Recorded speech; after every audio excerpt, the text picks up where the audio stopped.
I mean, cash points to ask you if you want Cocoa Pops. I mean, who here has had this question? Yeah, one out of 3,000. Who said that? You, thank God you're in the second row. So what did you press? You pressed no. No, not a fan of Cocoa Pops? I wasn't going to buy any. You weren't going to buy any?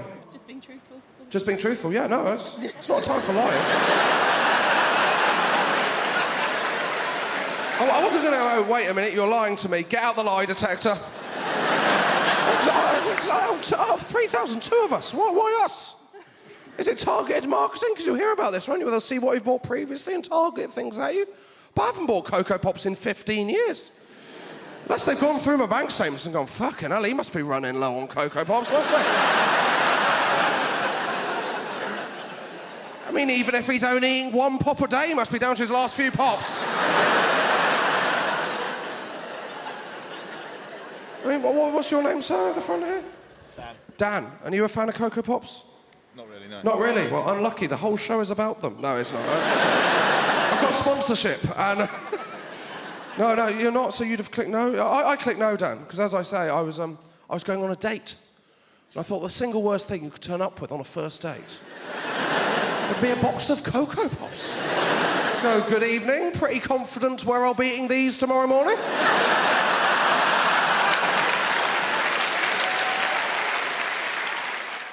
Worse than that, for forcing you to go outside was the thing when you're a teenager called the Duke of Edinburgh Award.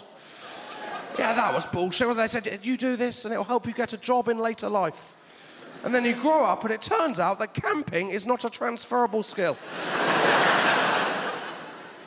We all did this, right? Me and my mates when we were 16, and we weren't very cool. To give you an idea, right? None of us had kissed a girl by this point, right? And then we got out on the moors, we're all unpacking, and this was where I noticed that my friend Thomas had packed a condom. As if he'd gone, well, I haven't any luck with the 700 girls at my school, but once I hit this desolate moorland, I imagine my luck will be in. I mean, either that or presume the award was so well regarded that the moment he crossed the finish line, women would just be throwing themselves at him. Going, take off your cagoule, I want you here and now. Well, if you're not going to take it off, at least zip the hood into the collar, I'm not a slag. Unless you're hoping to get lucky with a bull in a field, you haven't got a fucking hope. I said, why have you packed that? He said, oh, no, it's not because of that. He said, it's because I've read in a survival book that you can fill a condom with water up to the size of a telephone box. And I said, it's knowing information like that shows why you've never kissed a girl in the first place. But also, how much help is that going to be on a 35-mile hike? What if you bump into someone, you go, you're right, Steve, what the fuck is that? This is just my aqua sheath, actually. Do you want a glass? I mean, no, I don't, to be honest. I thought you were being followed by the thing from The Prisoner. But my main question, why does a condom need to go that big in the first place? If you need a condom to go that big, seek medical advice. If you're going to a girl, if it sounds like I'm about to come, run for your fucking life. There is a reason I've opened the window. It's going to be like a tsunami down there. Clear the area. The only time you see the variety pack now is when you're in a hotel in the breakfast buffet. They'll have the little boxes of cornflakes out, because it's always the cornflakes. They're eating the good ones for themselves, that is obvious. And I will eat the cornflakes in that situation, because in a hotel breakfast buffet, I will eat fucking everything. So if I said at home, I will have cereal or toast for breakfast. At a hotel breakfast buffet, I'm having cereal and toast as my fucking starter. I mean, in combinations you would never consider at home. Just coming out going, what have I got? 8 hash browns topped with some Dutch cheese, actually, yeah. Then I get 4 pain au chocolat, 6 croissants, 8 segments of a fruit I've never heard of, all washed down with 12 of the smallest orange juices you have ever seen in your life.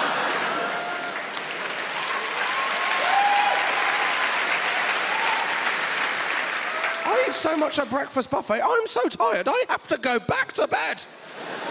I then sleep through to my next breakfast buffet. Be mixing the cereals, going, oh, shreddies with crunchy nut cornflakes. Who do I think I am? Heston Blumenthal.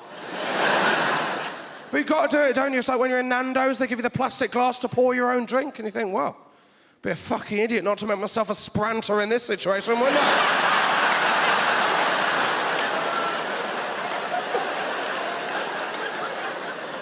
What am I having? Have a Sprocofola, actually, all 3 of them. What did it taste like? Utter shit. Absolutely dreadful. why they've got the sinks, that's the reason. Because I struggle with technology, I do. I've got an iPhone, I thought that was going to improve my life. It has not. I mean, there are apps on my iPhone I'm yet to use. I'm yet to use the Compass app. I mean, I don't know about you, before I had an iPhone, I wasn't going, bloody hell, another night out, where I have to take a separate phone and compass with me.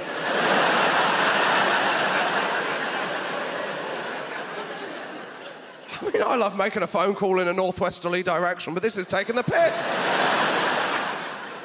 Little tip, right? If you're in a situation where you need to use a compass, your iPhone will have died fucking hours ago. Because my iPhone has the lifespan of a moth. My life is now just me going into rooms and looking for plugs. That is all it is. I can't make a phone call with having it plugged into the wall. Basically, I've gone back to having a landline.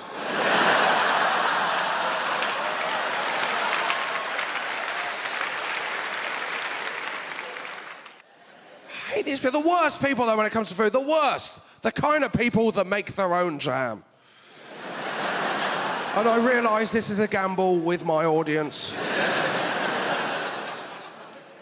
But I haven't got an issue with you make your own jam. I haven't. If you want to waste your own time, fair enough, right? But just a little tip, right? If you make your own jam, just a little tip, right? No one wants it as a fucking present.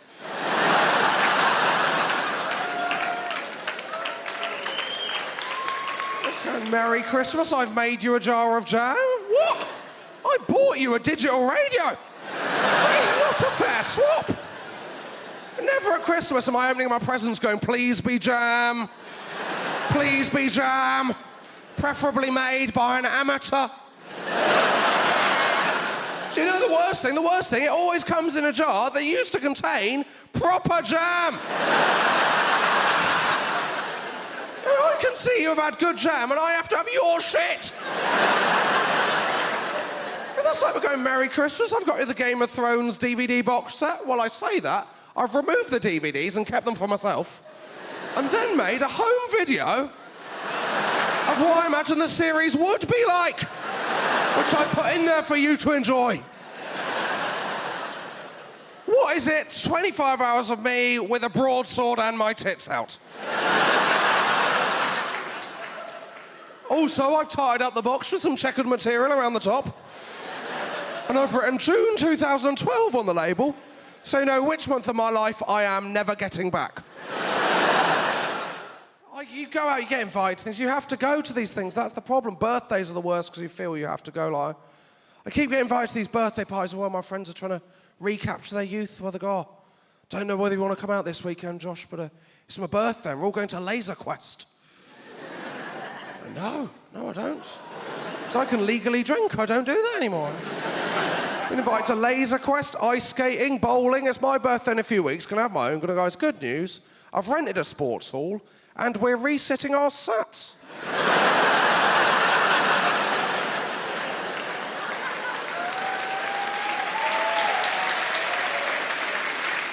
I mean, it should be awesome, but do bring a see-through pencil case, otherwise you won't be getting in.